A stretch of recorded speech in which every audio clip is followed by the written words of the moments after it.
family moved out. My mother and father and my two siblings moved out from Chicago in the fall of 1951. I believe it was October. And we moved from the north side of Chicago, Sedgwick Street near North Avenue, out to Skokie, but on 8224 North Keeler, between Cleveland and Madison Avenue. It's actually, between Oakton and Main Street in Skokie. And we moved into that house, and my father worked down in the Loop, and we were one of looking back on it in retrospect, we were one of many families following World War II that moved from the city out to the suburbs. And Skokie at the time, I don't have an exact number, you could look it up, but it was, my memory says that Skokie was a village of around 12 or 14,000 people at the time. And when we moved out there, our house was relatively new. The man who lived down the street, Mr. Gunnarsson, had built it, and then he left it to build another house on Keeler Avenue, a few houses away, and put that on the market. And my mother and father, in the summer of 1951, were looking for a place to live, and we came out to Skokie, and one of the things we did was we drove by Niles Township High School, which was the only high school in town, along Lincoln Avenue, and it looked like a college. One of the most beautiful high schools that I've ever seen. And I'm not prejudiced about it, I'm telling you the truth. That high school, as you might know, was featured, was the high school in Risky Business with Tom Cruise, and also the high school in 16 Candles. It was in one other movie, I forgot which one, but it was such a classic-looking high school that it was actually used by Hollywood in movies. And an absolutely unforgettable building with a great lawn in front of it, and a beautiful staircase leading up to the front doors. And my mother and father, they pulled over on Lincoln Avenue and saw this place. And my mother said, "This is where I want my kids to go to school." And she said that to my father. She said, "This is where I want our kids to go to school." I was 10 years old at the time. And so anyway, sure enough, we started looking around Skokie, and we found that house on Keeler Avenue that Mr. Gunnarsson had built, and then now was empty.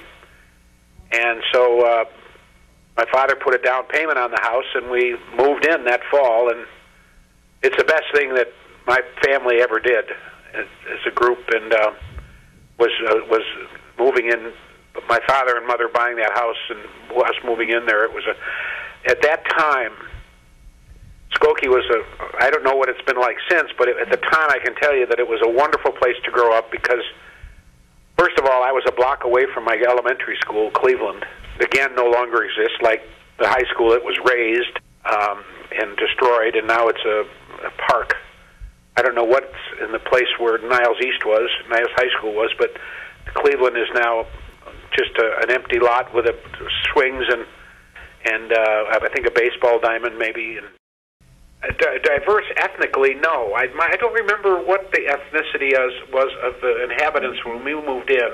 But I do know, I remember my mother and father talking about how it was a largely Catholic town because the main the center architecturally of Skokie was St. Peter's Church, which is quite old.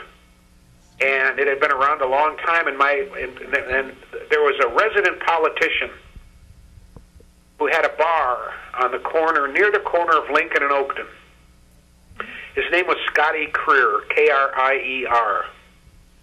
And he was like the mayor of Skokie, and he was the boss of the town, like Richard Daley was the boss in Chicago. And I believe he was Irish, Mr. Krier, Catholic Irish. There was a lot of Irish, and that's why there was Catholics, And I don't remember any other ethnic groups that might have been Catholic, like Italians or anything, but I suppose there were. But I do know there were a lot of Irish, and one thing I remember about Skokie is it was a place where I looked this up recently, and I'm not sure exactly what conclusion to come to. There was a gangster back in the 30s named Babyface Nelson, and I believe he was either killed on Lincoln Avenue near St. Peter's or he was killed in a gunfight north of Skokie, and his body was dumped on Lincoln Avenue. Body was brought down and it was somehow dumped near the St. Peter's Cemetery. And maybe it was a hint that that's where they wanted to bury him. But anyway, the body was found there. That's the one thing I remember about the lore of Skokie in those days. But I guess it was a wide open town in a lot of ways, like anything else. But when we started moving in, when we moved in, rather, not very long after that, the Jewish population of North Chicago, the Rogers Park area, I am told, I recall right now, this has been a long time, but I'm just recalling off the top of my head, but started moving to Skokie. Many Jewish families.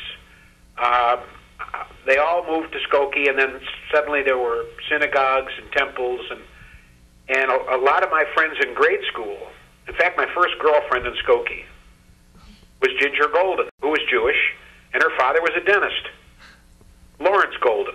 They lived up around Lee Street, north of Maine, and she went to Cleveland. And I remember that suddenly there were an awful lot of Jewish kids in school, like when I was 5th grade, 6th grade, 7th grade, 8th grade, and more and more and more. I remember when I met Bruce Stein. He was Jewish. He lived up on Kenton near Oakton Park.